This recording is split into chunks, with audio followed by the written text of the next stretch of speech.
2023 September 7-നാണ് ജപ്പാന്റെ ചാന്ദ്ര ദൗത്യ സ്വപ്നങ്ങളുമായി smart lander for investigating moon അഥവാ സ്ലിം യാത്ര ആരംഭിച്ചത്. ഒരു ചെറുകാറിന്റെ വലിപ്പത്തിലും 200 കിലോ ഭാരത്തിലുമാണ് ജപ്പാൻ എയ്റോസ്പേസ് എക്സ്പ്ലോറേഷൻ ഏജൻസി എന്ന ജാക്സ സ്ലിമ്മിനെ ഒരുക്കിയത്. വെള്ളിയാഴ്ച വൈകിട്ട് ഇന്ത്യൻ സമയം 8:30 സ്ലിം ചന്ദ്രനെ തൊടാനൊരുങ്ങുകയാണ്. ഷിയോലി ഗർത്തത്തിന് സമീപമുള്ള ചെരുവിൽ കൃത്യം 100 മീറ്റർ ചുറ്റളവിൽ ഇറങ്ങാൻ പദ്ധതിയിടുന്നു. കിറുകൃത്യം ലാൻഡിംഗ് സാങ്കേതിക വിദ്യ ആയതിനാൽ തന്നെ മൂൺ സ്നൈപ്പർ എന്ന വിളിപ്പേരും സ്ലിമ്മിനുണ്ട്.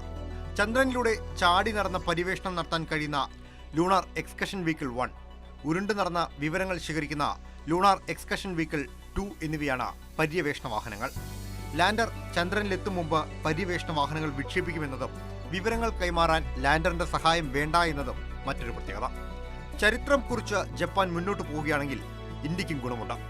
അടുത്ത ചാന്ദ്ര ദൗത്യം ISROയും ജാക്സയും ചേർന്നാണ്. പേര് LUPEX. News desk, Mathrubhumi news.